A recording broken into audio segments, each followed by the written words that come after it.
cette journée est consacrée à la lutte larvaire, à empêcher, amener nos habitants à prendre conscience que tout ce qui constitue des réserves larvaires propage la maladie, et en particulier la dengue, mais nous avons vécu douloureusement le chikungunya il y a plusieurs années, et nous voulons qu'il y ait une évolution de la part de nos concitoyens, une prise de conscience que toutes ces bouteilles jetées dans la nature, toutes ces ordures déposées, elles favorisent le développement, la propagation du moustique qui est le vecteur de la maladie. Donc nous avons engagé un bras de fer contre la dengue, et nous sommes en train de mobiliser des associations, la population, des services spécialisés. Nous avons plusieurs services spécialisés pour faire reculer justement la saleté et gagner la bataille de la propreté.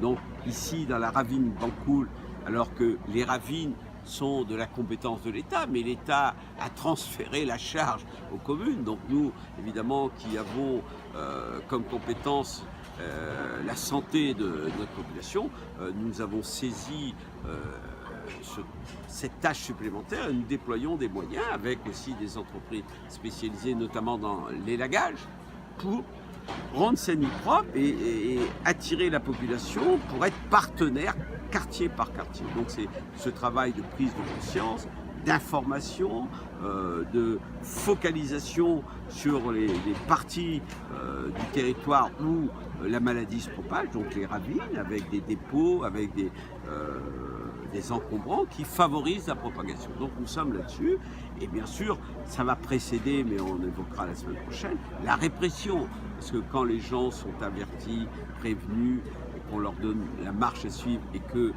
hélas, ils ne suivent pas, eh bien nous allons passer à la répression. Pour l'instant, nous sommes là avec nos partenaires en train de nettoyer. Là, c'est la ravine Bankoul, dans ce quartier de Saint-Clotilde, mais c'est aussi dans d'autres quartiers des actions du même type pour vraiment gagner la bataille de la propreté. Nous voulons un Saint-Denis qui soit propre pour que, évidemment, la vie se déroule bien. Voilà, c'est un vrai objectif.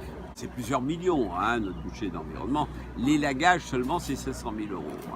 Et dans les ravines, parce que nous avons des personnes que nous recrutons pour cela, nous avons bien sûr les PEC que l'État a mis à disposition, une trentaine de PEC, mais ça n'est pas suffisant. Mais nous continuons ce travail et nous espérons, si vous voulez, faire reculer la saleté encore une fois, mais avec une prise de conscience de la population.